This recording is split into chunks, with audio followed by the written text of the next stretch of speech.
Hello, I'm Robin. Welcome to Bookspin.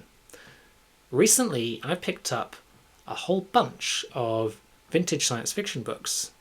I've been shopping at various secondhand bookshops and I've found some real gems. So let's take a look. Now, the first book I'd like to share with you is not one that I actually bought. This one was sent to me. I won a book giveaway competition hosted by Michael on his channel Horror Gardener. So I'll link his channel down in the description below. The book he sent me was The Shadow of the Torturer by Gene Wolfe. So thank you very much, Michael, for sending this all the way from Canada. It's a lovely vintage copy from the early 1980s. This is a classic within the science fantasy subgenre. It's the first book of the Book of the New Sun sequence. I've read a few Gene Wolfe books before and he never disappoints. He is a very unique and talented writer, and I'm very pleased to add this to my collection. Next up, Inherit the Stars by James P. Hogan. Now this one I discovered quite recently. I was watching another BookTube video. It was one of Whitney's videos on her channel, Secret Source of Storycraft, and I'll link that down below as well. She made a video about science fiction books set on the moon, and she recommended a few books in that video, including this one, and this one stood out to me. I made a note of it, I added it to my TBR, and then a few days later I discovered it in my local Oxfam charity bookshop. So I was very pleased to find that. It's a kind of sci-fi mystery thriller, I think, set on the moon. And this edition is in very good condition. It's a first edition US import, published in 1977.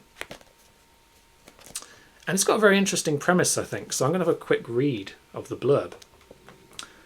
The man on the moon was dead. They called him Charlie. He had big eyes, abundant body hair, and fairly long nostrils. His skeletal body was found clad in a bright red spacesuit, hidden in a rocky grove. They didn't know who he was, how he got there, or what had killed him. All they did know was that his corpse was 50,000 years old, and that meant that this man had somehow lived long before he could have existed. First time in print. Very pleased to have found that. And then we move on to the main event of this haul, Hay-on-Wye. So I went on a day trip quite recently to Hay-on-Wye, which is a small town in Wales famous for its secondhand bookshops. And I uploaded a video recently onto this channel where you can see me shopping around the bookshops in Hay-on-Wye and displaying some of the books I found. Now, not all of those books which I display in the video I ended up buying, but I did buy a lot of them, perhaps most of them. So I've got a whole bunch of books here from Hay-on-Wye, and let's take a look. First up, Martians Go Home by Frederick Brown, a classic alien invasion story from the 1950s. I recently read Fred Brown for the first time. I read some of his short stories. I really enjoyed them. So I'm looking forward to reading this novel. This is, let's see when this came out.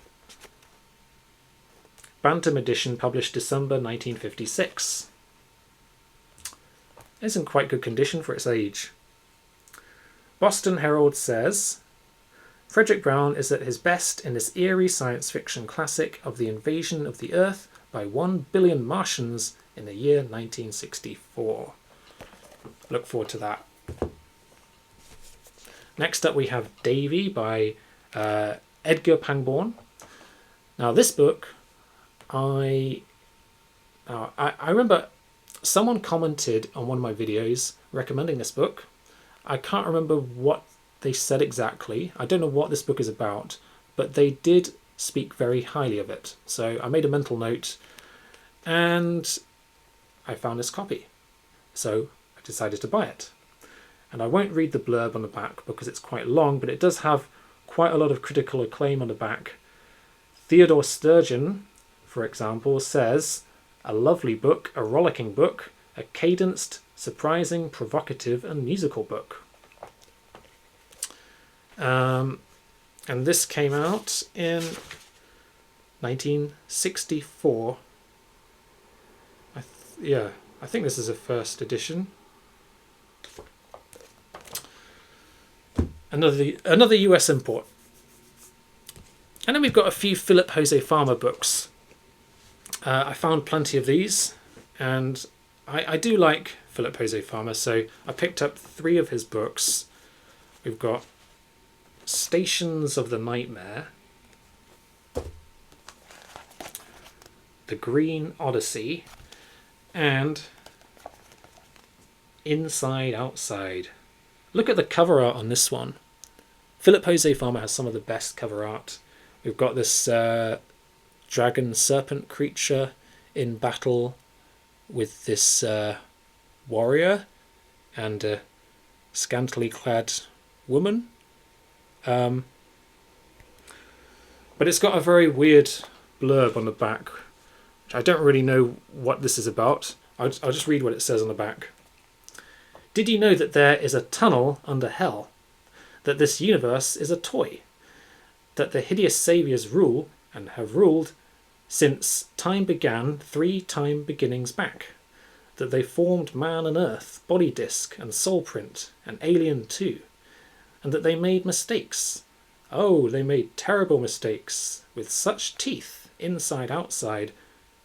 Philip Jose Farmer's novel of death before life. I honestly have no idea what that means, but I'm intrigued to find out.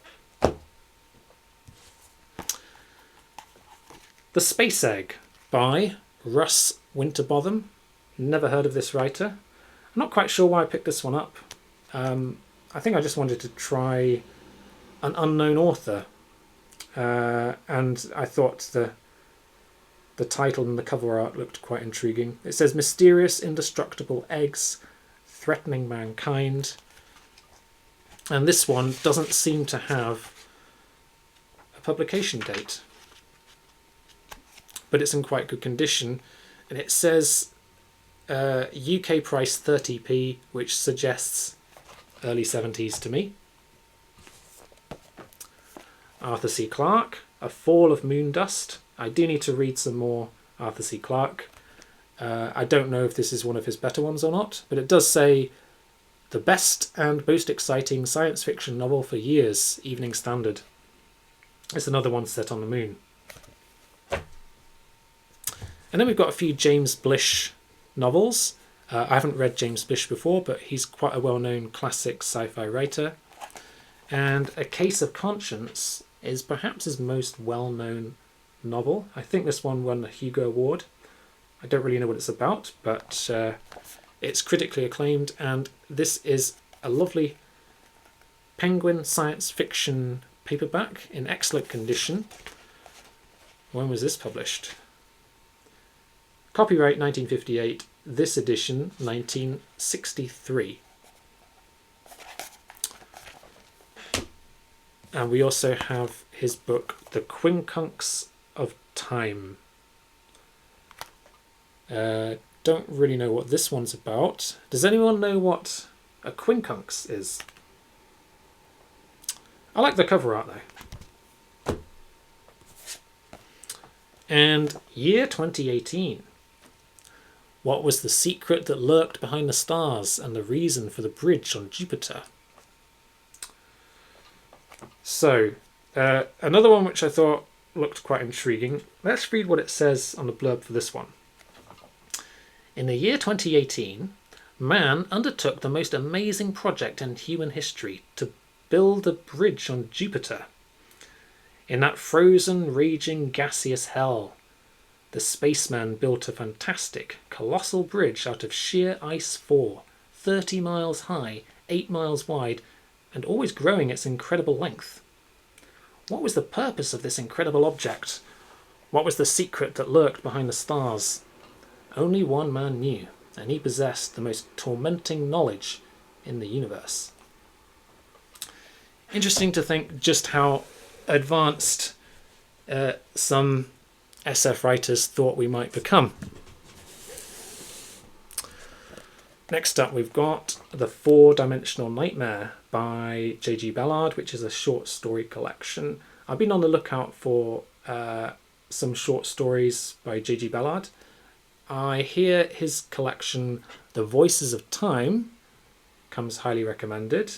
I couldn't find a copy of The Voices of Time, but I found out that this book has quite a lot of overlap with The Voices of Time. Many of the stories in that collection feature in this collection, including The Voices of Time itself. So I thought I'd give this a try, even though I was a bit disappointed after reading The Crystal World quite recently. I'm willing to give Ballard another shot.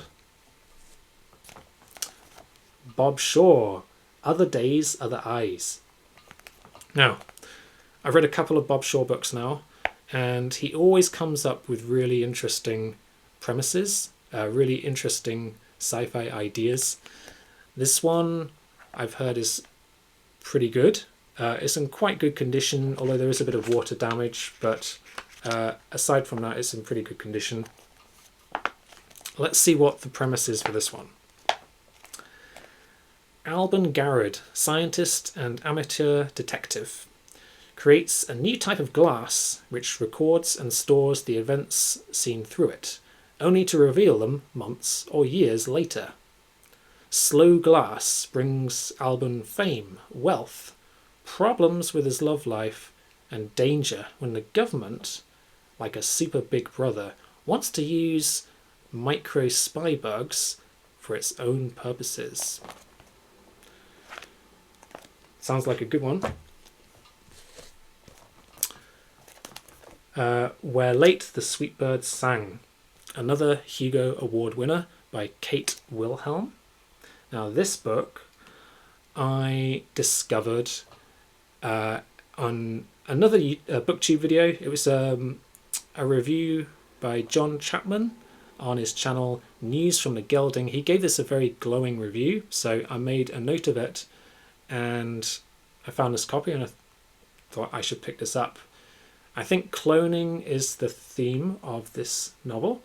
Let's have another look at the blurb. Play God is the most dangerous game of all. On Earth, after the cataclysm, men were sterile, women barren. But the elders had foresight. They built the research station, and their work on genetic engineering enabled humanity to live through the production of cloned children, each a lookalike copy of its parents. Then, too late, the creators began to suspect the intended heirs of humanity are not really human at all. So I'll link News from the Gelding's channel down below as well. I was very pleased to discover Behold the Man by Michael Moorcock, which is another book which has been on my radar for a while. This is a time travel story, and I believe this involves traveling back in time to the time of Jesus.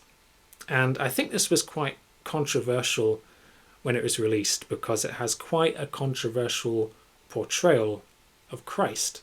That's about as much as I know. And this one came out in 1969 originally. Then we've got the only hardback which I picked up in this haul, The Anything Box by Zena Henderson. Now this book is it's a short story collection. It has been on my radar for a while, but I couldn't really remember much of what it's about, and there doesn't seem to be any blurb on the cover. But it does have a list of contents of the short stories and their publication dates. Most of the stories here were originally published in the 1950s or early 1960s. So, nice to find a vintage hardback of that. Edmund Cooper, Seahorse in the Sky. Now, this is another one which I made a list of in my TBR, or my books to look out for list. But I couldn't remember why. I couldn't remember how I found out about it or what it's about. But I did find a copy. So let's see what it says. At first he thought it was all part of some crazy nightmare, but it wasn't.